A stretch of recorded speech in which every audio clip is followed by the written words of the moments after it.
بالله من الشیطان الرجیم. بسم الله الرحمن الرحیم. نن زه د ګورنمنټ نه یو درخواست کوم، سپیشلی زمونږ په بهر ملکونو کې چې کوم پاکستانیان په دې وخت کې د کرونا وایرس ته لاسه ګیر دي، د هغو په باره کې په یو ای کې تقریبا د 20 نه د 35,000 خلکو پورې نن ګیر دي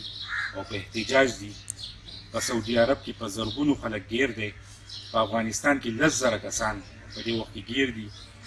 په قرغیزستان او په دغه ملکونو کې چې زمونږ کوم سټوډنټس دي هغو تعداد هم د 10,000 نه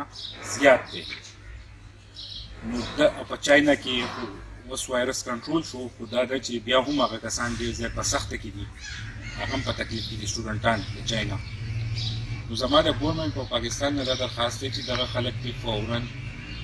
جازونو ته وخېږي، خپل جازونه دې ودیږي او دغه خلک دې خپل ملک ته واپس راوړي. چونکې پرون احتجاج هم شو دی، زه به د یو ای خبره وکړم. په یو ای کې احتجاج شوی دی ډېر په غټه سطح باندې، او دا یې ویلي دي پاکستانیانو خپل ملک صاحب نه دا اپیل کړی دی چې موږ ته د دې وخت کې زموږ بېروزګاري زیاته شوې ده، په موږ باندې هلته کې هم برډن دی، په پاکستان کې زموږ خلک هم وږی تږی ناست دی. نو لهذا موږ دې د دې ځای نه فوراً اوچت کړي، چونکې پاکستان په دې وخت کې ګورنمنټ آف پاکستان دا جواب ورکړی دی چې یاره موږ دا نشو راوچتولی، زموږ سره دومره وسایل نشته. نو ټول ملکونه ایون دا چې بنګلادیش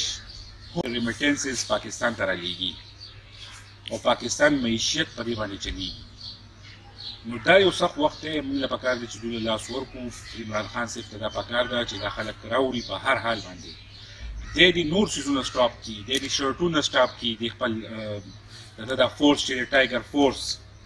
دله دې دا شرټونه مرټونه نه جوړوي، دی دې نورې دا ټیکې بندې کړي، دا فضولیات چې کوم یو ټیکې دي، دا فضول څیزونه دي، دا څیزونه دې ټوټل بند کړي، ټوټل ترقیاتي فنډز دې ختم کړي او په دې باندې د دې خلکو امداد وکړي او د دوی د کورونو کې هم دا امداد ورسوي.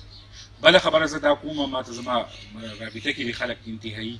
د بېنظیر انکم سپورټ پروګرام دوی چې اوس نوم یې ایښودی د احساس پروګرام،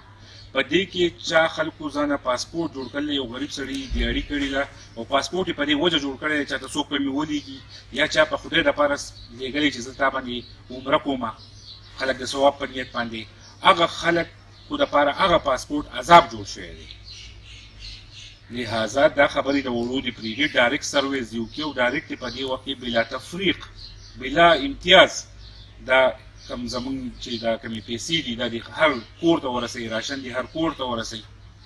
او دا یو سخت وخت دی، انشاءالله الله تعالی به یې تېر کړي، خو دا خلک په بیا دا نه هېروي، دا کم زیاتی چې ورسره دی ګورنمنټ دا خلک را نه وړ، نو دا به د پاکستان د ګورنمنټ فیلور وي، عمران خان به یو فیل باندې یادوي